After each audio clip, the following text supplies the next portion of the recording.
हमारा ये शरीर चलता है विभिन्न पोषक तत्वों से मिलने वाले एनर्जी के कारण से।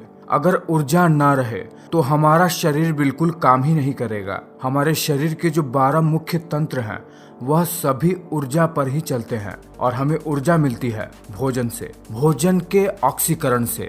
अगर जो भोजन हम खाते हैं उसका पाचन होगा ही नहीं तो हमें एनर्जी तो मिलेगी ही नहीं। साथ ही साथ वह पोषक तत्व जो हमारे शरीर को बनाते हैं, जैसे प्रोटीन जो हमारे मसल्स को बनाती है और उसकी मरम्मत करती है, विटामिन्स जो मिनरल्स को अब्सॉर्ब करने का काम करते हैं, और कुछ खास मिनरल्स जो ब्लड जैसे चीजों को बनाते हैं। अगर वो चीजें हमें मिलेंगी ही नहीं तो हमारा शरीर प्रॉपर तरीके से काम ही नहीं करेगा। और यह सब हमें मिलता है भोजन से, और केवल भोजन खाने से ही हमें पोषक तत्व नहीं मिलते हैं। उस भोजन का पाचन होता है, जिसके बाद हमारे पेट में मौजूद ब्लड वेसल्स भोजन में मौजूद उन पोषक तत्वों को अवशोषित कर शरीर के विभिन्न भागों में पहुंचा देते हैं, तभी हमें पोषक तत्व मिलते हैं। तो अगर अब तक आप यह बात जानते ही नहीं हैं कि भोजन पचता कैसे है, आखिर जो खाना हम खाते हैं वो पचता कैसे है, तो अब तक आपका जीवन एक मामले में अधूरा ही है,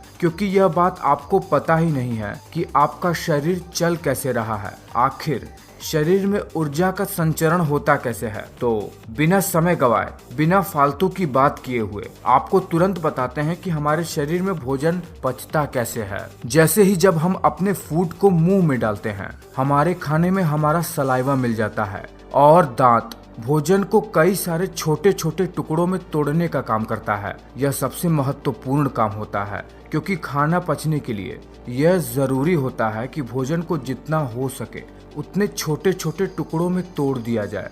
फिर इन टुकड़ों के ऊपर हमारे मुंह में ही मौजूद, जिसे कहते हैं बकल कैविटी, उसके अंदर ही दांतों और जीभ के बीच में सैलिवरी ग्लैंड पाई जाती है, जिससे सलाइवा निकलता है। यह सलाइवा भोजन के साथ मिलकर भोजन को बहुत ही ज्यादा मुलायम बना देता है। सलाइवा में ऐसे केमिकल मिले होते हैं जो फूड को ब्रेक डाउन करते हैं। उसके बाद जैसे ही यह भोजन हमारे जीभ पर आता है, हमारे जीभ में मौजूद टेस्ट बर्ड्स इसके स्वाद को हमारे ब्रेन तक पहुंचाते हैं। उसके बाद ही ये स्मूथ फूड जो कि सलाइवा की वजह से हुआ है, वो भोजन की नली से होते हुए, जिसे इसोफेगस कहते हैं, एक बैग लाइक स्ट्रक्चर जो कि स्टमक होता है, वहां पर जाता है। और जैसे ही भोजन स्टमक में जाता है, वहां से शुरू होता है भोजन का असली पाचन। पर खास बात यह है कि जब हमारा भोजन हमारे भोजन नली से हमारे पेट की तरफ जाता है, तब यह एक खास प्रकार की मूवमेंट, जिसे पेरिस्टालसिस कहते हैं, उस मूवमेंट के तहत हमारे पेट में जाता है,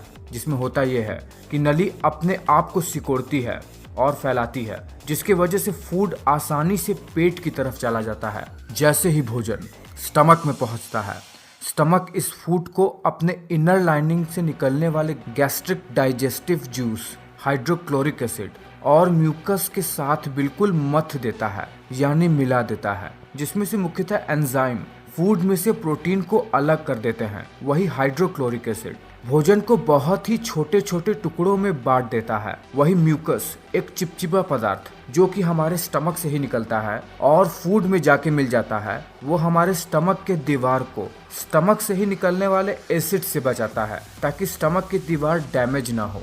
स्टमक में से निकलने वाले हाइड्रोक्लोरिक एसिड की वजह से पेट में मौजूद और फूड में मौजूद कुछ हानिकारक बैक्टीरिया हमारे पेट में ही मर जाते हैं, जिससे बैक्टीरिया हमारे शरीर को बहुत ज्यादा डैमेज नहीं पहुंचा पाते हैं। अगर आप इस चित्र को ध्यान से देख पा रहे हैं तो आप देख रहे हैं कि स्टमक से जुड़ा हुआ है हमारा स्मॉल इंटेस्टाइन, यानी हमारी छोटी आंत, हमारा फूड जो कि पेट में ही मौजूद कई सारे डाइजेस्टिव गैस्ट्रिक जूस के साथ मिल जाता है। उसके बाद इसमें मिले हुए मिक्स मटेरियल को काइम कहा जाता है, और यह काइम अब स्टमक से स्मॉल इंटेस्टाइन की तरफ बढ़ने लगता है। इस पूरे प्रोसेस में लगभग 2 घंटे का समय लगता है, जो कि अलग अलग फूड पर निर्भर करता है। जैसे ही ये भोजन स्टमक से छोटी आंत की तरफ बढ़ता है, इसमें और भी कई तरीके के केमिकल रिएक्शन होने लगते हैं। हमारी छोटी आंत लगभग 7.5 मीटर तक लंबी होती है, जो कि बहुत ज्यादा कॉइल्ड स्ट्रक्चर होता है, यानी बहुत ही कॉम्प्लेक्स कॉइल्ड स्ट्रक्चर होता है हमारी छोटी आंत का।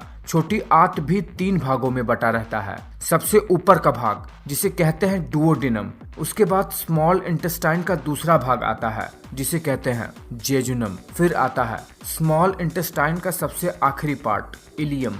जब फूड स्टमक से स्मॉल इंटेस्टाइन में आता है तो वो सबसे पहले डुओडेनम में आता है, जो कि सबसे इम्पोर्टेंट पार्ट होता है छोटी आंत का। इसमें लीवर से आया हुआ बाइल जूस और पैनक्रियाज से आए हुए पैनक्रियाटिक जूस फूड के साथ मिल जाते हैं। लीवर से आया हुआ बाइल जूस जो कि स्टमक से आए हुए भोजन के साथ मिल जाता है, उसके वजह से भोजन में मौजूद फैट्स अपने छोटे छोटे फैटी एसिड के स्वरूप में बदल जाते हैं, जिसकी वजह से इनका अब्जॉर्प्शन शरीर में आसान हो जाता है। वही पैनक्रियाज से निकलने वाले पैनक्रियाटिक जूस की वजह से कार्बोहाइड्रेट, शुगर और ग्लूकोज में टूट जाते हैं। वही प्रोटीन अमीनो एसिड में टूट जाते हैं। अब जब इन जूस की मदद से भोजन में पाए जाने वाले महत्वपूर्ण पोषक तत्व अपने छोटे छोटे स्वरूप में आ जाते हैं, तो इसके कारण से छोटी आंत से यह ब्लड स्ट्रीम में अब्सॉर्ब होने के लिए तैयार हो जाते हैं। छोटी आंत के दूसरे हिस्से जेजुनम में पहुंचते ही छोटी आंत के दीवार पर मौजूद छोटी छोटी फिंगर लाइक स्ट्रक्चर जिसे विलीज कहते हैं, उनमें मौजूद छोटी छोटी ब्लड कैपिलरी में इन पोषक तत्वों का अब्जॉर्प्शन शुरू हो जाता है और यह प्रोटीन, कार्बोहाइड्रेट और फैट जैसे चीजें अब ब्लड वेसल में जाकर पूरे शरीर के विभिन्न अंगों में और शरीर के बाकी के अंगों में पहुंचने लगते हैं। धीरे धीरे इनका पाचन होते ही ये भोजन छोटी आंत के तीसरे हिस्से इलियम में पहुंच जाते हैं, जहां पर इन भोजन में मौजूद मिनरल्स का भी अब्जॉर्प्शन शुरू हो जाता है, जहां से हड्डियों वाले और खून जैसे चीजों को बनाने वाले खनिज तत्व शरीर के विभिन्न भागों में पहुंच जाते हैं। इतना सब होने के बाद भोजन छोटी आंत से बड़ी आंत की तरफ बढ़ जाता है, जहां पर हमारे शरीर के लिए पानी का अब्जॉर्प्शन होता है और कुछ ऐसे मिनरल्स जो छोटी आंत में अब्सॉर्ब नहीं हो पाए थे वो बड़ी आंत में से होकर ब्लड स्ट्रीम में चले जाते हैं। बड़ी आंत साइज में 1.5 मीटर तक लंबी होती है और ये छोटी आंत से आकार में चौड़ा भी होता है। जो भोजन डाइजेस्ट नहीं हो पाया होता है या फिर जो वेस्ट मटेरियल होता है वो बड़ी आंत से होते हुए हमारे एनस से निकलते हुए हमारे शरीर के बाहर निकल जाती है, जिसे फीकल मटेरियल कहा जाता है। और इस तरह भोजन हमारे शरीर में इतनी कठिनाइयों के बाद पचकर हमें ऊर्जा देता है। तो आपने देखा बहुत ही साधारण सी भाषा में कि भोजन हमारे शरीर में पचता कैसे है, क्या क्या प्रोसेस होते हैं और वो शरीर के कौन से अंग हैं जो भोजन के पाचन में अपना सहयोग देते हैं। तो ये वीडियो आपको कैसा लगा है, आपको ये जानकारी कैसी लगी है? अगर ये बात आप पहले से ही जानते हैं और आपको इसके बारे में और भी ज़्यादा कुछ पता है तो ये बात मुझे नीचे कमेंट करके ज़रूर बताइएगा। बिल्कुल भी हिचकिएगा मत, मैं ये बात जानना चाहता हूँ। और वीडियो अच्छा लगा है तो एक लाइक कर देना और इंतज़ार कीजिएगा मेरे अगले वीडियो का। उम्मीद करते हैं अगला वीडियो आपको और भी ज़्यादा अच्छी जानकारी दे पाने में सक्षम हो पाएगा। मैं मिलता हूँ आपसे अगले वीडियो में।